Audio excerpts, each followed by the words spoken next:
Fala galera, eu sou o Felipe, nós somos a Merim Erim e vai começar agora a nossa segunda aula do Projeto Propósito.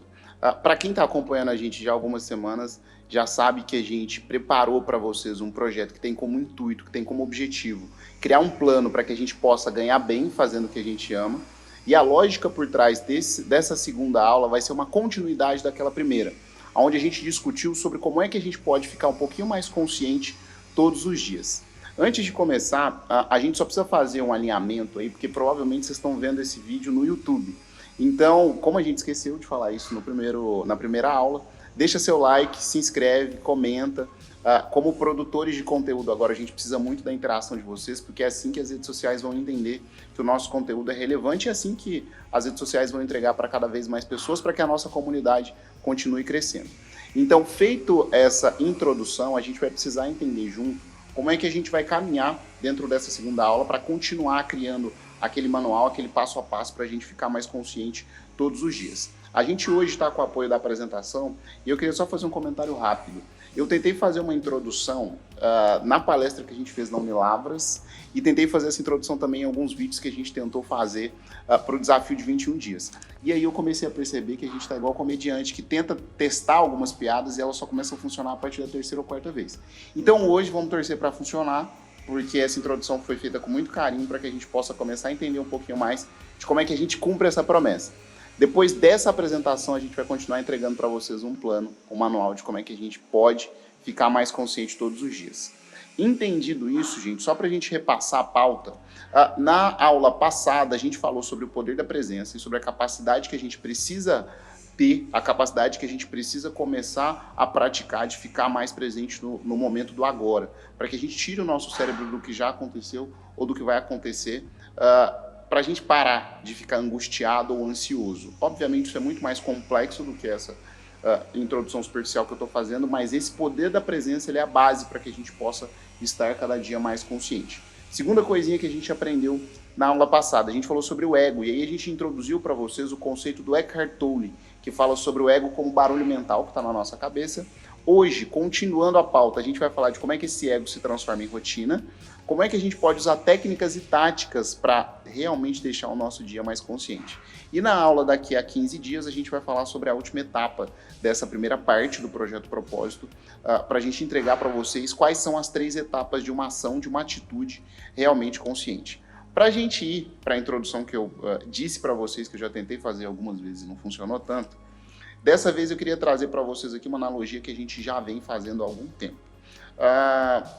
Quando a gente estava começando o nosso planejamento para passar por esse momento complexo e difícil que todo mundo está passando, a gente ouviu algumas coisas de algumas pessoas que ficaram muito na nossa cabeça. E uma delas me chamou muito a atenção, assim, que foi uma analogia, né? Eu gosto muito de metáfora, eu gosto muito de de usar exemplos para que as pessoas entendam o que eu estou querendo dizer, porque nem sempre é simples, nem sempre eu consigo ser simples. Mas para a gente pegar essa analogia que ficou muito na minha cabeça, toda vez que a gente vai falar sobre o momento atual e sobre o que aconteceu quando a gente começou a planejar o que a gente vem fazendo para vocês nesses últimos meses, a gente se deparou ali com uma tela de computador. O Tom, ele estava me mostrando a área de trabalho dele antes da gente começar a gravar. Não é uma área de trabalho muito organizada. Não, nem um pouco, porque, enfim, quando o computador é meio lento, você não pode ficar escolhendo o lugar que você vai salvar as coisas. Então você clica na área de trabalho e salva lá. E aí vai deixando lá. Na hora que não tiver um lugar disponível lá, você vai e limpa tudo. Entendeu? Então é mais ou menos assim que funciona. E aí trava mais de dar tela azul, que é o que você vai falar agora. E uma das coisas que o Tom faz muito, além da área de trabalho desorganizada, ele abre um monte de janela ao mesmo tempo, exatamente por conta desses motivos que ele acabou de citar. E o que acontece quando a gente abre um monte de janela num computador não tão legal? Ele trava. E é mais ou menos isso que aconteceu com o mundo, deu tela azul. E aí quando dá a tela azul, a gente precisa dar Ctrl Alt Del para começar de novo, para reiniciar o nosso sistema de uma forma mais limpa e se desapegar de tudo que estava sendo feito. E o que acontece? Quando a gente ouviu essa analogia, ela se ligou a uma outra referência que a gente tem, que é super legal, que é um livro que chama A Lógica do Cisne Negro. E a reflexão por trás da Lógica do Cisne Negro, ele é um livro grandão, assim, super legal de ler, mas ele tem mais páginas do que a maioria. Demora uns 3 anos para ler. O que o autor, o Taleb, diz ali dentro da Lógica do Cisne Negro? que o controle, a previsibilidade, por mais que ela seja um vício da humanidade, ela é uma ilusão. A gente não controla e não prevê nada. Na maioria das vezes, o que a gente consegue fazer é uma análise retrospectiva das coisas que acontecem. E aí, com base nessa análise retrospectiva, a gente tenta prever o que vai vir, só que a gente sempre erra.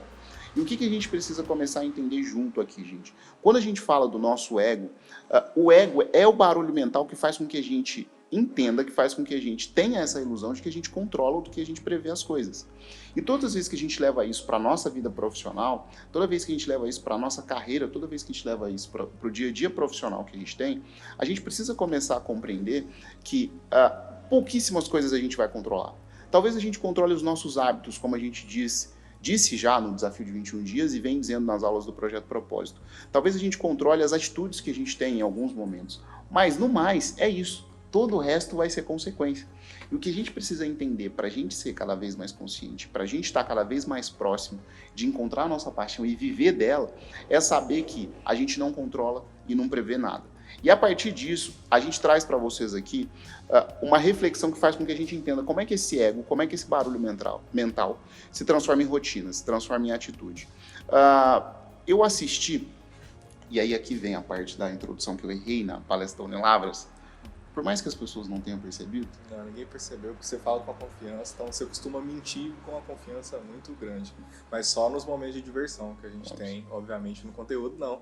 Mas a gente, né, eu que estou mais perto, vocês conheceram no podcast o Jean e a Carol, a gente sempre entende quando o Felipe está mentindo e está tentando forçar a barra ali. Mas geralmente ele passa muita confiança e as pessoas que não conhecem acabam achando que ele tá falando a verdade. A reflexão era para ter parado no... Mas tá tranquilo, pra gente seguir. O que acontece?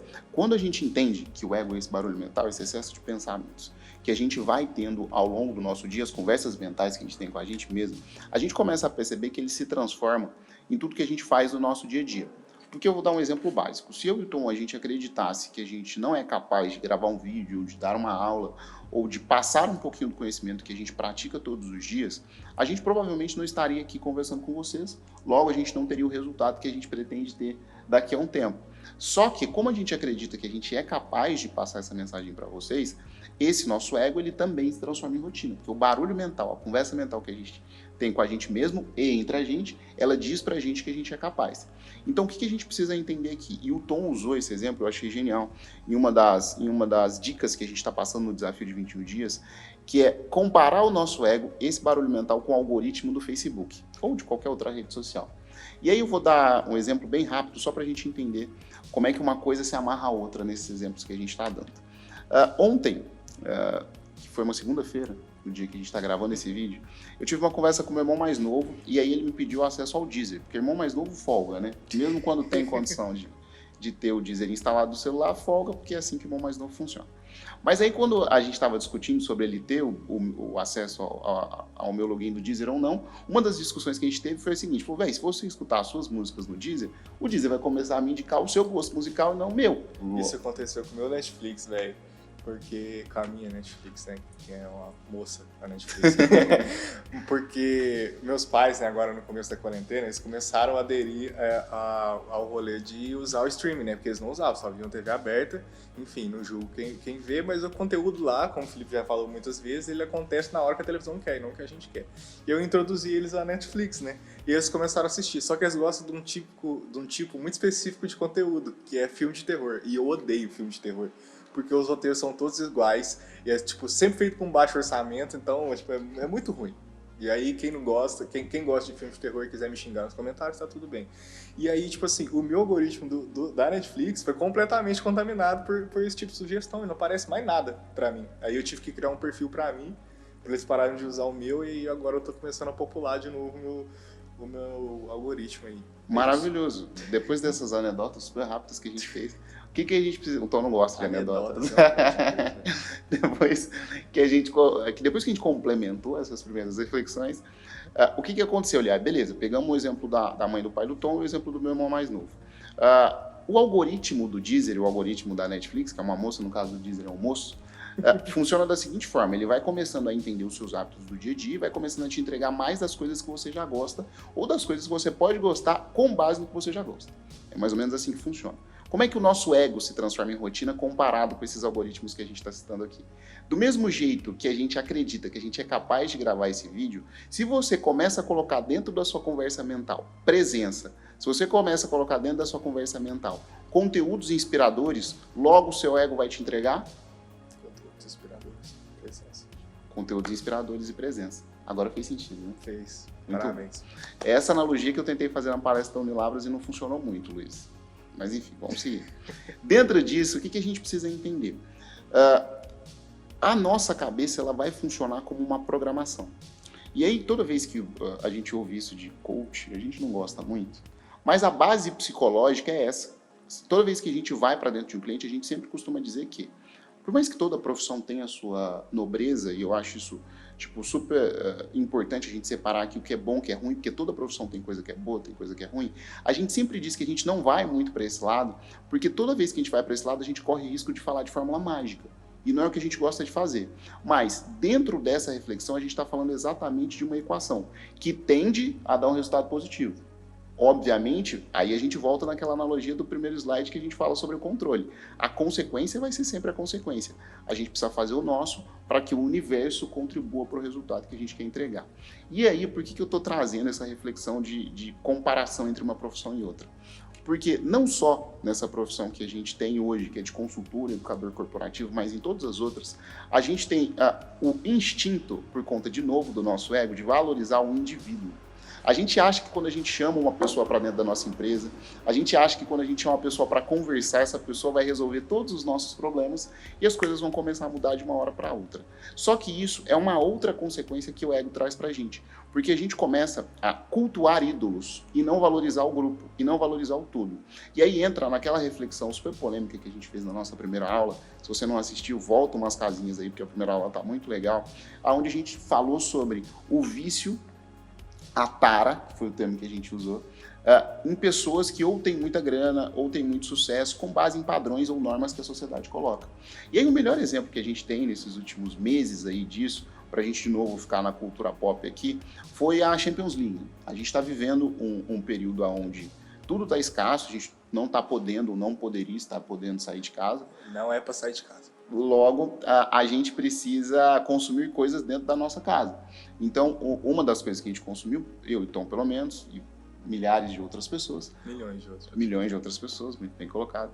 Eu às vezes confundo a diferença de milhares e milhões. Milhares é tipo 50 mil e milhões é tipo 5 milhões. Exatamente. Muito bom. Você pegar no mundo assim, aí tem muitos milhões. Muitos milhões, exato. Dentro disso, o que a gente precisa... Até me perdi, né? O que a gente precisa... Lembrei. A gente estava falando sobre o nosso ego, o nosso barulho mental começar a cultuar indivíduos e por isso a gente estava fazendo a comparação de profissões. Então, do mesmo jeito que a gente entende que quando a gente chama um consultor, esse consultor vai resolver todos os nossos problemas, a gente acha que dentro do futebol, um jogador é capaz de resolver todos os problemas de um time. Então, uma vez a gente fez essa reflexão em um dos nossos clientes que a gente atende, onde a gente estava dando ali uma consultoria de vendas para falar de método, tática e processo, e a gente falou exatamente isso. O que aconteceu na final da Champions League, que é esse torneio que eu estou tentando citar já há alguns minutos?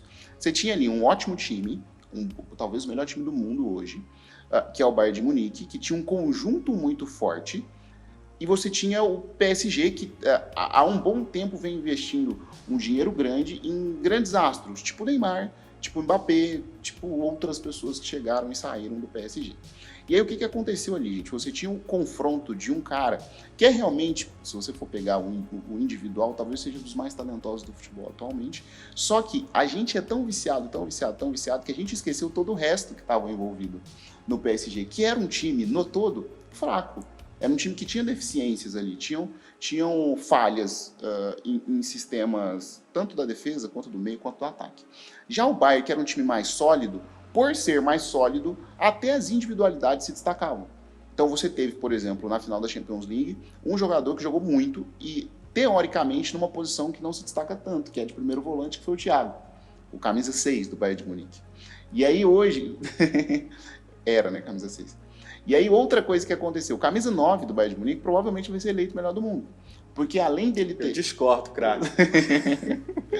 Porque além dele ter sido o cara que mais brocou, o cara que mais fez gols, ele foi ali, tipo, o cara que mais conseguiu se destacar no meio daquele time sólido do Bayern de Munique. Então, na verdade, a reflexão não é nem se vai ser o Neymar ou se vai ser o Lewandowski, mas é sobre as individualidades se destacarem quando o conjunto é sólido. E é porque a gente contou essa história longa para vocês nesse momento, porque a gente precisa entender o seguinte: o nosso ego ele vai a todo momento valorizar as individualidades.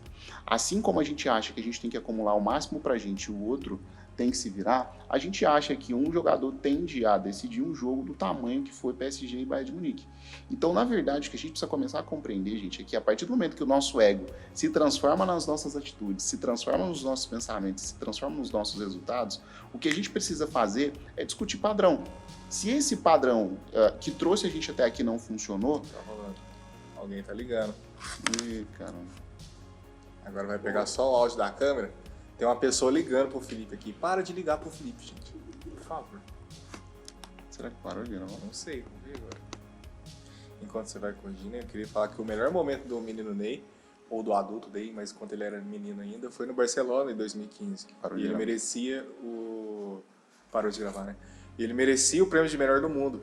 E aí ele não ganhou, porque o Messi ganha só no crédito das outras pessoas. Igual o Xavi e Iniesta. Mas vamos continuar agora o conteúdo. Não quero discussão. Muito. Depois a gente posta bastidores. Como é que tá aí o áudio? Agora Parou? voltou. Não, agora voltou. Não tinha parado. Tinha parado. Mas aí voltou do zero? Voltou do zero. Aí vai ter dois. Vai ter um de 16 e um de 25, mais ou menos. Tá. Que é o que eu tinha programado, tipo 20 e... Mas eu me estendi nessa, principalmente. Quer que bate palma? O que foi? Essa palma aí, viado. Quem que baixou? Isso.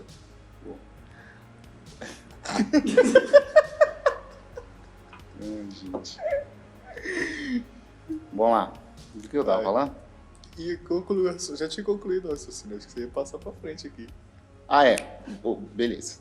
Então, dentro de tudo isso que a gente está dizendo, a gente estava falando sobre se o padrão que faz com que a gente pense em ídolos, pense em referências individuais e não no coletivo, se o padrão que faz com que o nosso ego se transforme no barulho mental, que faz a gente se identificar com uma coisa e achar que todas as outras são erradas, se o padrão que fez com que a gente chegasse até esse momento não funcionou, nada impede que a gente tente outras coisas. Nada impede que a gente conheça sobre esse padrão, entenda como é que ele funciona e tente mudar algumas coisinhas, algumas janelas. Então, o nosso convite nessa primeira reflexão para vocês, antes de passar para o Tom, passar realmente a prática da nossa segunda aula, é fazer com que a gente reflita o seguinte: o nosso ego está a todo momento controlando tudo aquilo que a gente faz. Se a gente desperta, se a gente fica presente, não quer dizer que a gente vai deixar de ter ego, porque ele é uma programação que está dentro da nossa cabeça e ela é muito difícil de tirar. Mas se a gente desperta, é a mesma coisa de zona de conforto e zona de aprendizado. A gente começa a ficar cada dia mais consciente. Então a lógica aqui é o convite para a gente despertar todos os dias um pouquinho. Agora eu vou passar para o Tom, porque a gente separou para vocês a continuação de uma prática que ele entende muito, mas que quer dizer exatamente sobre como é que a gente pode, primeiro, liderar a gente mesmo, primeiro conhecer a gente mesmo, para depois impactar outras pessoas. É isso. Vou falar agora um pouquinho de liderança Shakti, né, e qual é um jeito a gente tentar se desconstruir. E na última semana agora, saiu agora na segunda-feira, o que a gente está gravando, esse negócio, né? Saiu o Encontro Consciente com a principal liderança da liderança Shakti no Brasil, que é a Maria Silvia. E, nossa, o conteúdo ficou muito foda e eu acho que eu vou tentar falar de um jeito mais pausado, porque eu sou uma pessoa acelerada. E ver a Maria Silvia falar... Vou levantar uma pra tocar, só porque eu preciso esticar. Beleza, então. E vendo a Maria Silvia falar, eu vejo, tipo, nossa, eu preciso dar uma desacelerada na fala, porque ela transmite paz pra gente. Eu já sou muito acelerado, então vou tentar falar de liderança Shakti com a paz aí, mas vai ser só uma tentativa, se ficar ruim vocês falam, tá? Mas, seguindo, a liderança Shakti, né, como eu falei no primeiro vídeo, como eu falei na primeira aula, é a questão da gente equilibrar a parte feminina com a parte masculina que a gente tem dentro da gente. Então, todas as pessoas, todos os seres humanos, Eles têm qualidades e características positivas e negativas, como eu mostrei, femininas e masculinas. Então é a combinação. Esses dias eu vi uma pílula, um flash do Roda Viva que o Gilberto Gil participou. E aí, isso faz um tempinho já. E aí um jornalista lá daquele estilo Marcelo Tais, sabe? Provocador. Essa pessoa inútil, ele perguntou pro Gilberto Gil sobre ele ser mais afeminado, assim, e tal. Ele e o Gilberto Gil e o Caetano Veloso. E se isso era uma estratégia pra conseguir, tipo assim, atrair, se isso era marketing, não. Ele falou, tipo, eu não posso negar que quando eu nasci, eu tive uma mãe e tive um pai. Então eu não posso negar a característica feminina que veio da minha mãe. E eu sou esse equilíbrio entre essas coisas. Ele falou de um jeito muito mais gostoso de ouvir, com aquela voz maravilhosa. E também baiano, né, com aquele sotaque maravilhoso. Mas de fuder, pivete. E aí, tipo assim, eu acho que essa reflexão, ela serve muito pra liderança chat. Então o Luiz vai colocar, inclusive, esse vídeo aí em algum lugar. Produção, né, Na Luiz? produção. Não, produção. A produção, não. Nossa equipe de produção, da ilha de edição, vai colocar esse vídeo. Tem um procedimento, você e o Caetano tem um procedimento de uns tempos para cá muito afeminado em palco e etc. Eu não me acho nada afeminado, no sentido, por exemplo, de que eu tente mimetizar, digamos assim, Os trejeitos. um personagem feminino Eu não sou, eu falo normalmente, eu acho que tem em mim um equilíbrio muito natural, muito visível entre o homem e a mulher, dos quais eu sou filho. Entendeu? Eu acho isso, eu acho que eu contemplo tanto minha mãe quanto meu pai. Eu acho que eu tenho em mim tanto da minha mãe quanto tenho do meu pai. E eu não posso negar que minha mãe é uma mulher. Como é que eu vou negar isso? Gil, Não posso, minha mãe não é um homem. Gil, e você? Minha mãe não é homem. Gil, Eu posso me afetar. Gil, por favor, Gil, eu tenho uma questão técnica aqui. Mas enfim, a liderança chat é isso, é esse equilíbrio. A gente tem que se entender, se conectar, né? Que inclusive é o significado de yoga. Eu comecei a fazer yoga agora tem algumas semanas e é muito bom, recomendo para todo mundo. Mas o significado de yoga é reunir-se. É tipo encontrar consigo mesmo, é se encontrar, buscar essa consciência não só mental, mas corporal também, entender melhor o que seu corpo está falando para você, isso é uma coisa muito importante. Mas é essa dissolução, né, dessa dualidade entre feminino e masculino. E tem algumas coisas que são importantes aí. Shakti é a parte da energia do nosso corpo e Shiva, né, que é a parte masculina, é a parte da consciência. Então a gente tem que equilibrar essas duas questões. Por quê?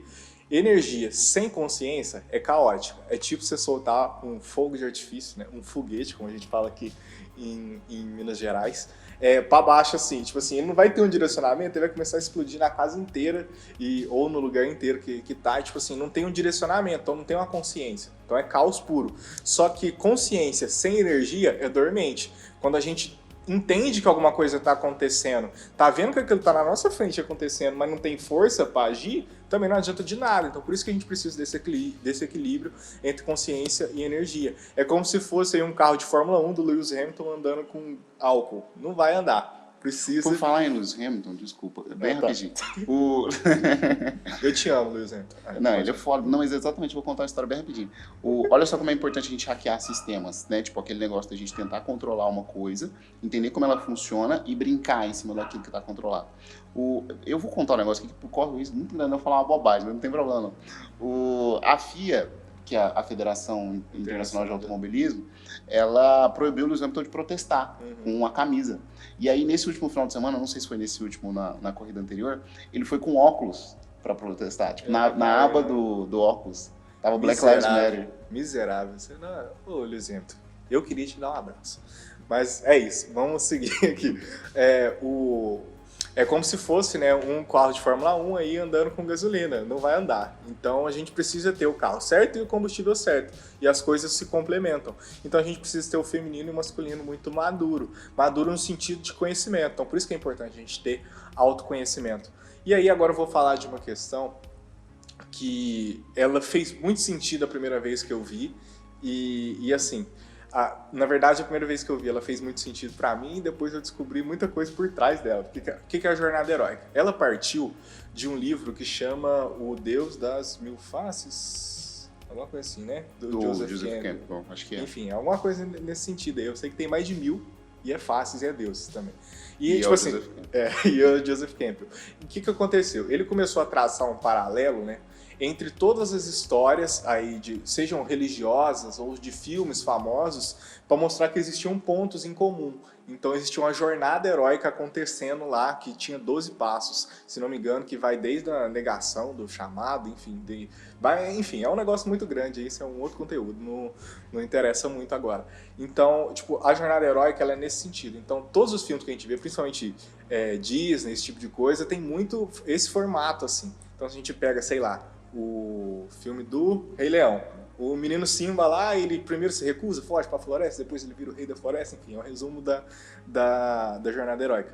E aí, na liderança chat, a jornada heróica ela foi reduzida para 4 passos, o que fica muito melhor, né? Na verdade, 5 passos. E ele é como se fosse um círculo aí, cortado no meio. E aqui, a jornada heróica ela serve pra gente refletir sobre a nossa própria vida. Então, todo mundo, em algum momento, tem alguma jornada heróica. Às vezes a gente tem uma jornada heróica num dia só, numa semana, mas tem algumas mais marcantes e maiores na vida. Em rolê também tem jornada heróica, verdade.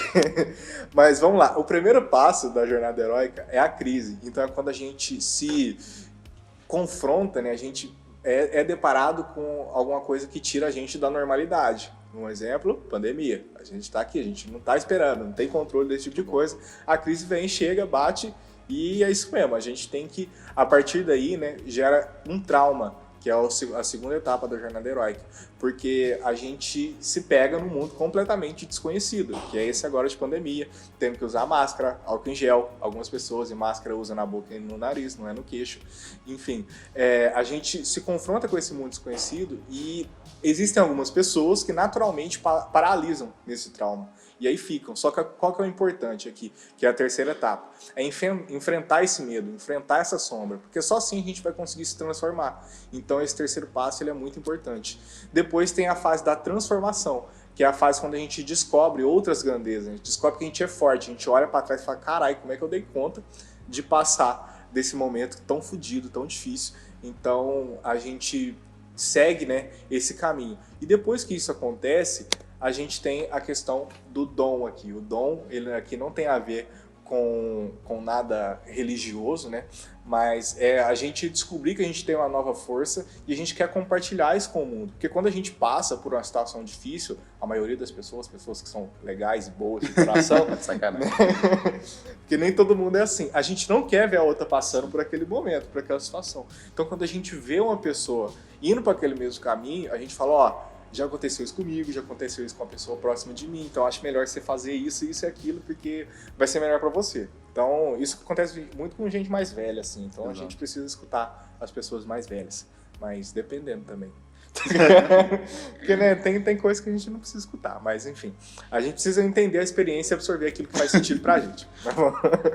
Mas vamos lá, essa jornada heróica quando a gente está em consultoria, eu conto uma história minha sobre isso aqui, só que não vai dar tempo, senão vai ficar 2h30 de vídeo. Mas ela é uma coisa que acontece de uma forma espontânea, assim. Tipo, a gente não tem controle sobre, porque o primeiro passo é a crise. Será que não dá tempo?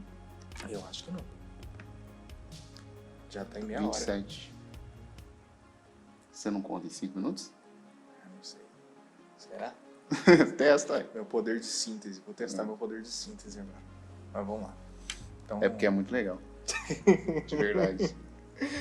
vamos lá. Eu me Então- emociono. Ah, dá um abraço. Então pode abraçar também, porque a gente tá se cuidando, pô. Mas nós estamos aqui falando a mesma geometria do lado do outro. Mas já a não- gente tá se cuidando. A gente tá se cuidando. Inclusive, eu nem... Eu te recusei abraço esse dia, você reparou? Não. Ali na salinha, você não reparou, não? Rapaz, sabe? pensa num rapaz concorrido, é esse menino aqui. Mas então, o Felipe me convenceu, eu vou compartilhar um pouquinho da minha jornada heróica para criar a Merim. Então, o que aconteceu, gente? Esse momento de crise foi um momento em que o Felipe, eu e o Felipe, a gente se conhece desde 2013, na época da faculdade. E aí o Felipe tinha pouco tempo para Belo Horizonte, para trabalhar lá numa empresa de distribuição de cosmético e tal. E aí, tipo, eu já estava há algum tempo trabalhando na agência de publicidade do Eric, lá da Tupã, né? Do Eric, do Marcelo e do Rafa. E, enfim, chegou aquele momento que a gente, né, enquanto jovem, sempre quer estar mirando capital, tá mirando coisas maiores. E eu já estava numa posição da Tupã que eu não ia conseguir uma coisa num curto prazo, talvez num médio, num longo prazo, que eu não estava muito afim de esperar por questão de desafio mesmo, de querer provar as minhas habilidades e competências, etc. E eu comecei a procurar vaga primeiro em BH, porque ia estar mais fácil, né? Porque a gente ia conseguir morar junto, dividir custo, esse tipo de coisa. E aí, tipo, apareceu uma vaga lá num desses sites de currículo e tudo mais, que, tipo assim, era o meu currículo espelhado na vaga. Tudo que tinha na vaga lá eu tinha. Então, enfim, precisava de inglês fluente, precisava de experiência em assessoria de comunicação, pacote Adobe, essas coiseiras tudo de publicitário, e eu tinha tudo. E aí, tipo, era uma vaga muito legal, assim, interessante, que ia dar um respaldo, então eu fiquei muito empolgado com aquilo. E aí eu mandei o currículo, né? Falei, nossa, amanhã os caras vão me ligar já. Amanhã tô esperando. E aí, tipo assim, passou uma semana nada, passou 2 semanas nada, nem um e-mail, passou 3 semanas. Eu falei, gente, será que eles não viu? Eu sou inocente, né? Será que eles não viu? E aí mandei de novo, mandei o e-mail, falei, tentei achar uma pessoa do LinkedIn, falei, não sei se você separou, não, mas eu mandei um currículo que é essa vaga aí que você está precisando, eu tenho tudo isso aí. E aí acabou não rolando. E aí, tipo, eu meio que falei, é um negócio que deve existir algum motivo por trás aí, meio obscuro, disso não ter rolado, mas tá tudo bem. Então, tipo, fui tentando procurar vaga em assessoria de comunicação, porque eu não queria trabalhar com agente de publicidade mais. E É legal trabalhar. É legal. Mas aí, tipo assim, falei, não, vou tentar agência em São Paulo, capital e tal, porque lá eu vou descobrir meu caminho a partir daí. Comecei a procurar umas vagas. Só que aí acabou que, tipo, uma semana antes de eu começar, saiu um arquivo, né, um documento aí que a galera anonimamente descrevia como que era trabalhar nessas agências de publicidade. E, para surpresa de 0 pessoas depois, né, é uma bosta. Em várias das empresas, tipo assim, o ambiente é muito tóxico. Inclusive, no Naruhodô que eu indiquei sobre síndrome do impostor, o cara lá, o Ken Fujioka, falou que, um dos produtores falou que a segunda profissão que mais dá burnout aqui no Brasil é a agência de publicidade, segundo lugar. Só perde para hospital. Ô, louco. Olha só. Então, tipo, é por isso, né, gente? A gente, só com essa informação, já sintetiza muito bem esse rolê. Mas aí falei, tipo, puta merda, eu tô num beco sem sair daqui, que veio realmente o trauma. Porque, tipo, eu não consigo ir para fora, porque não tem um lugar que vai ser legal para trabalhar. E aqui também, tipo, a região ainda tá muito imatura na minha área. Então, ficar discutindo coisas com clientes muito, muito pequenininhas, assim, não tava me desgastando. E eu queria uma coisa maior para mim. E aí, nesse trauma, eu comecei a, tipo, falar, puta, e agora? O que eu vou fazer na minha vida? E comecei a buscar referência. Aí, quando eu tô nessas situações, eu busco quem me inspira. E quem me inspira muito é a Emicida. E aí, eu fui ver um documentário de quando ele produziu o CD de 2015 sobre crianças, quadris, pesadelos e lições de casa. Emicida, você faz CDs com nomes muito grandes. E aí, tipo... Aí ele foi e fez amarelo. Ele fez amarelo. Aí, Pronto. matou. Depois de... Pra quem mordeu um cachorro por comida, até que eu cheguei longe e outras coisas. Exato. Mas, e aí, tipo assim, nesse CD, ele fez em colaboração com vários artistas de vários vilarejos lá do continente africano. E eu achei isso muito fodido, porque, tipo assim, ao mesmo tempo que ele estava levando a mensagem de que naquele lugar, na África, tinha cultura, ele também estava levando desenvolvimento e estava, tipo, mostrando e dando oportunidades para outras pessoas também conhecerem coisas diferentes e conseguir se desenvolver. E aquilo foi fazendo, tipo, a Nazaré Tedesco fazendo conta, assim, né, na minha cabeça. E aí eu tive a ideia, né, tipo, de criar um negócio que fosse para ajudar as pequenas e médias empresas a se estruturarem e crescerem, porque naturalmente isso levaria o desenvolvimento para a comunidade. E aí o Felipe já estava morando aqui em Varginha de volta, e aí eu chamei ele e falei, mano, eu acho que tá na hora da gente abrir um negócio, porque a gente sempre teve essa vontade e tudo mais, e a gente conheceu o movimento Capitalismo Consciente, o Felipe já tinha conhecido, a gente apresentou, ia adaptou a Mirim para o que é hoje, né? Então, assim, nesse momento de transformação, que é a quarta etapa, foi onde a gente foi se capacitar. A gente ficou 1 ano incubando a ideia da Mirim. Então, a gente, em 2018, começou, fez 1 ano, fez treinamento, foi para São Paulo fazer curso na Perestroika, um monte de coisa. E aí... Inclusive, uma viagem cheia de história legal também. Exatamente. Um dia a gente vai compartilhá-las. E aí, a quinta fase, que é o Dom, a gente está compartilhando isso com o mundo de uma forma que é uma consultoria, um método, compartilhando conteúdo com vocês. Então teve essa minha jornada heróica, que foi grande, assim, mas ela foi importante, significativa, mas não quer dizer que eu não tive outras. Tem várias outras, você também provavelmente. Não precisa ser algo assim grande nesse sentido de mudança da minha vida, né? Não que seja algo grande que eu tô achando que é extraordinário, mas é isso. Tipo assim, às vezes quando a gente vai aplicar esse conceito aqui nas consultorias, as pessoas falam, mas não cheguei nessa fase ainda, tipo, nunca aconteceu. Sempre aconteceu, gente. Se você olhar para trás, vai ter acontecido. Mas aí, tipo assim, essa questão, como eu disse, ela não é natural, assim. Ela acaba vindo, né, de um fator externo e não interno.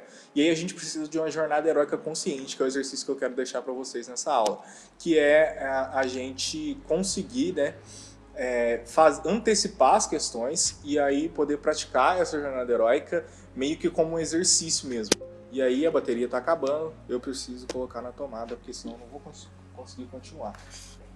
Então agora eu vou passar para vocês um exercício prático mesmo pra gente colocar. O primeiro, né, ele é mais reflexivo, mas esse é mais prático, que é para a gente conseguir fazer essa jornada heróica de uma maneira proativa, vamos dizer assim.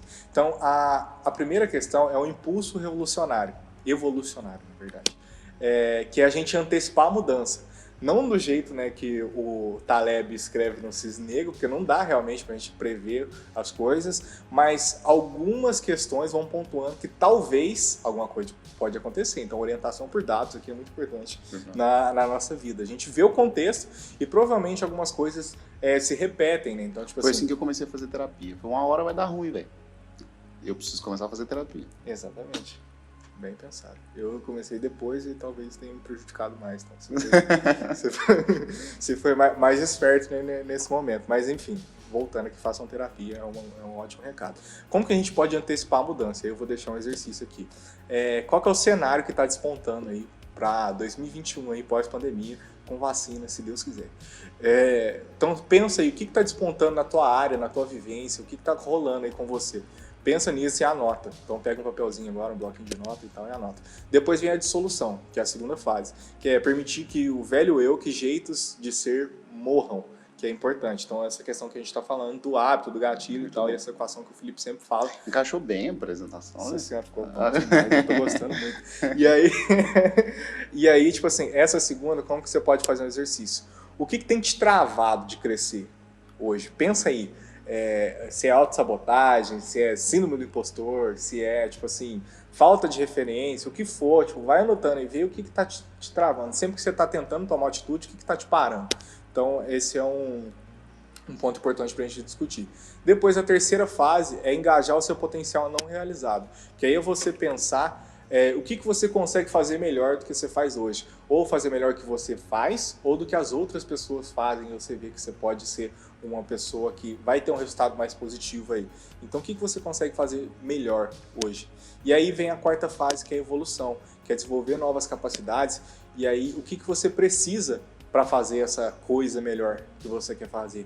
Quais são as ferramentas que você precisa? Se é capacitação, enfim, o que é? Escreve aí e vai atrás disso, que aí a resolução, que é a quinta fase, é transformar o mundo. Então, onde você consegue aplicar isso daqui a 3 meses, ou 2021, ou semana que vem, o prazo você decide, mas coloca prazo. Tudo que fica para semana que vem, qualquer semana pode estar vindo aí. Tem 48 no ano, em cada ano aí, acho que é 48, né? Sei lá, 52 no ano, pulei um mês. Mas é isso, tipo assim, pensa num prazo e coloca ele, data. OKR é um negócio legal para você pesquisar aí, mas coloca data. Se você não coloca um ponto de comprometimento, aí faz um compromisso público também é legal. Você dificilmente conta para os outros, senão você não vai resolver. O Felipe fez um compromisso público no começo do ano que era de começar a meditar e ele está cumprindo, porque se ele não cumprir, você vai encher o saco dele. Mas nem sempre isso dá bom também, porque tipo, eu tentei fazer um outro compromisso público que era comer melhor e não consegui. Isso não consegue. Esse rapaz que só vive de batata frita. Eu nunca vi. Mas vamos lá. E para fazer acontecer. Então a gente fez esse conteúdo todo, deixou exercício, reflexão, tua cabeça deve estar explodindo, assim como a nossa, de ter feito esse conteúdo que ficou legal. Então a gente vai deixar aqui um convite para você, que é o Projeto Propósito, nosso desafio de 21 dias, que acho que quando esse vídeo tá rolando aí, o desafio já deve ter começado, provavelmente. Vou torcer. Eu acho que ele vai ter começado. Depende da nossa produção. Mentira, não tô cobrando. Mas vai ter rolado, então, tipo, já acompanha, são vídeos curtinhos, não é esse de 40 minutos, ali de 3 a 5 minutos, 6 minutos, para você aplicar durante 21 dias que você vai ter um resultado depois. Então, existem, né, algumas teorias que dizem que o cérebro ele só muda um hábito depois de 21 dias. Mas, tipo assim, quando é um hábito muito complexo, ele demanda mais tempo, ali, 3 meses, 4 meses. Mas com 21 dias a gente está se apegando nesse mais simples. Testa aí que com certeza vai dar certo, que deu certo pra gente em muitas coisas. Então estamos falando da nossa vivência. E aí você tem 3 motivos aí para poder participar. E eu vou deixar o Felipe falar isso, que eu já falei muito. Muito bom. Vamos lá, gente. Então, só pra gente finalizar, bem rapidinho, prometo não me alongar. 3 motivos pra gente estar junto dentro desse desafio de 21 dias. Primeiro, e o mais legal, acordar feliz nas segundas-feiras. A gente na Merim é irritantemente feliz de manhã, eu principalmente. Eu sou depois das 10. eu sou feliz. Eu acordo muito eu tô empolgado. feliz por dentro, eu não tô feliz pra fora, assim, que é difícil. Eu acordo muito empolgado, a gente, de novo, com os clientes que a gente atende, com as pessoas, com os parceiros de negócio que estão à nossa volta, a gente pratica muito cada uma dessas coisas que a gente diz para vocês, então funciona. Segundo, é importantíssimo a gente entender que esse desafio de 21 dias, inclusive com as aulas do Projeto Propósito, vão ajudar a gente, nós da Merim e a nossa audiência, a construir uma rotina com impacto positivo. E quando a gente fala de rotina, a gente está falando das nossas reflexões do início dessa segunda aula e muito das reflexões da primeira aula, que é a capacidade que a gente tem de criar rotinas extraordinárias que tendem a nos gerar resultados cada vez mais legais. E por último, e não menos importante, deixar a sua marca no mundo. Porque isso, por mais que algumas pessoas nos digam que é romântico demais, é um dos grandes objetivos que a Merim tem, fazer com que as pessoas entendam que dá sempre pra gente ser protagonista da nossa própria história e dá sempre pra gente colocar mais pessoas dentro desses movimentos, dessas causas que a gente tanto acredita. Então é a partir disso que a gente quer deixar vocês também cada vez mais relevantes. Super facinho se inscrever, bit.ly com y/Projeto Propósito 21 dias. Muito bom. E aí, aonde vocês podem acompanhar mais da Merim, gente? Lembrando que a gente dobrou aquela primeira meta de inscritos. Para quem está acompanhando a gente há um pouquinho mais de tempo, a gente precisa chegar agora a 200 inscritos. Mas, como produtores de conteúdo agora e não mais apenas consultores e educadores corporativos, a gente precisa que vocês interajam com os nossos conteúdos, porque assim a gente vai conseguir criar uma comunidade cada vez mais sustentável. Lembrando que a gente... Se inscreve aqui. Se inscreve aqui. Acho que é aqui, porque se eu estiver no lado direito, vai ser aqui. Acho que é aí mesmo. E além do YouTube, a gente está muito presente também no Instagram. No Facebook a gente está menos. Então, assim, pode ficar no Facebook, no Instagram e no YouTube, que a gente já está feliz da vida. Se quiserem consumir também a Merim pelo Facebook ou pelo LinkedIn, a gente não está dizendo que vocês não precisam. A gente só está dizendo que a gente está mais presente no YouTube e no Instagram. Então me olhou com aquela cara de julgamento. Não, tá correto. É porque, tipo assim, né? A gente, se você quiser usar o Facebook, manda para as tia, né? Que as tia que estão no Facebook, né? Elas ficam dando parabéns pra gente, comentando as fotos nossas que a gente é lindo e tal, cadê as namoradas, esse tipo de coisa. Então você manda, ó tia, que legal, esses meninos bonitos aqui. Aí você manda lá no Facebook também. Muito legal também foi o Propósito Cast, podcast que a gente começou há alguns meses, que terminou a primeira temporada. Tá vindo uma segunda temporada igual o CD da Rihanna, não? Vem aí. Não, tá? Não, vai vir próximo. Não vai ser igual o CD da Rihanna, faz 8 anos. Vamos lá, Muito bom, muito bom. O Propósito Cast foi um podcast que a gente construiu para falar sobre vida profissional com impacto positivo, com inclusão, com diversidade. Tem 8 episódios super legais no nosso canal do YouTube, nas plataformas de áudio. Então, deem essa moral pra gente precisa muito de vocês para o nosso conteúdo chegar a cada vez mais pessoas. Por hoje é só, a gente se encontra daqui a 15 dias, nesse mesmo canal, nesse mesmo horário e com essa mesma animação. Exatamente. Tchau, pessoal, e até a próxima rodada.